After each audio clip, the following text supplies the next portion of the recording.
Alofa. In this episode of The Glass Knife, we're at Kevin's. We built a big old bowl in the woods for him. And we're going to teach you about laying blocks.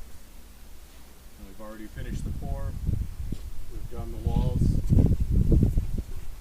We have a somewhat flat surface. We begin by clearing out all of the junk and smashing in any voids that are on the top of your quarter pipe, getting rid of all the rubble, clear that out, and cut anything out that's uneven or too uneven that it'll go past where you want your blocks to sit. Then you'll get yourself some mortar, and you can take mortar or you can take cement with glue or combination of any of those and make a slurry, mix in a bucket, and wet the whole surface down. Then you will lay down a bed of the mortar, and that is the bed that these blocks sit on. You want them to the level that you want your blocks, with a space enough lower than the grade of where you want your blocks at. So if you want these blocks at a certain height, your bed needs to be 1.5 inches or however wide your blocks are, lower than that. So you can build a form on the outside, or you can have some reference points, and then you want to travel along and build your bed along the top of the quarter pipe using a level to make sure that the block, when it sits down on it, will travel back, and so that the whole thing's even. Then you'll take your block when you have your bed established, and you will lay down a slurry on this as well. And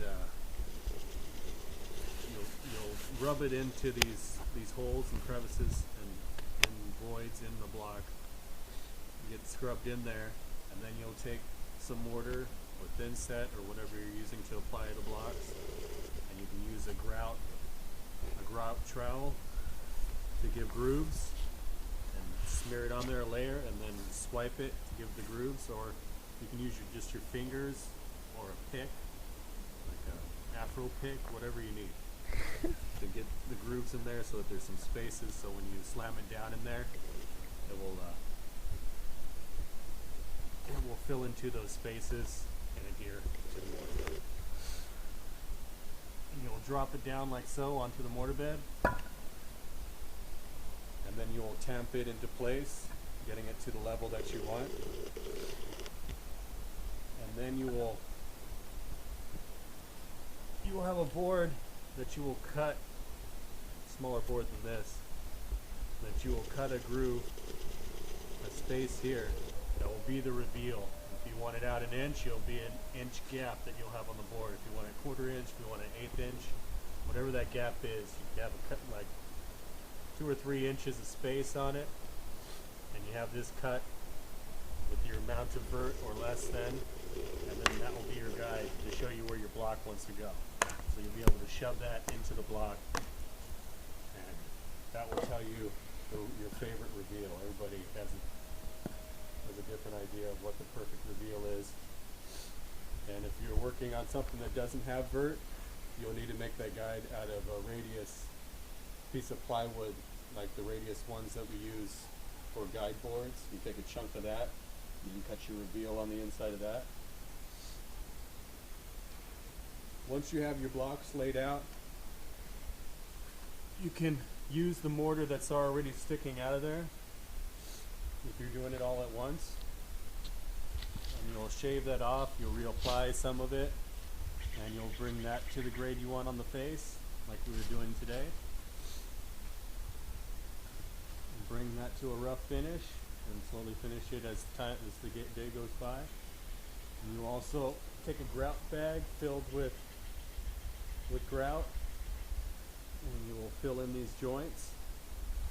Every surface that you apply against something that doesn't have any kind of cement already on it and isn't wet down or isn't already in process, you'll need to rub some kind of slurry or wet it down and rub some cement on it, or take some kind of glue solution and rub the insides of these before you apply so that it can stick to it, unless you're using something that specifically does not allow you to do that, like a water plug or something. You shouldn't apply it to wet cement anyway.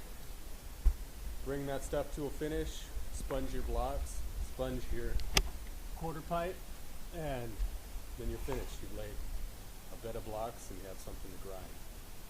If you don't do the concrete deck behind the block or whatever you have behind, you have more potential of popping the blocks off.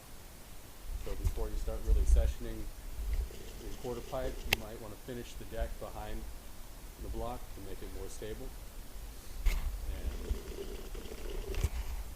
that's all.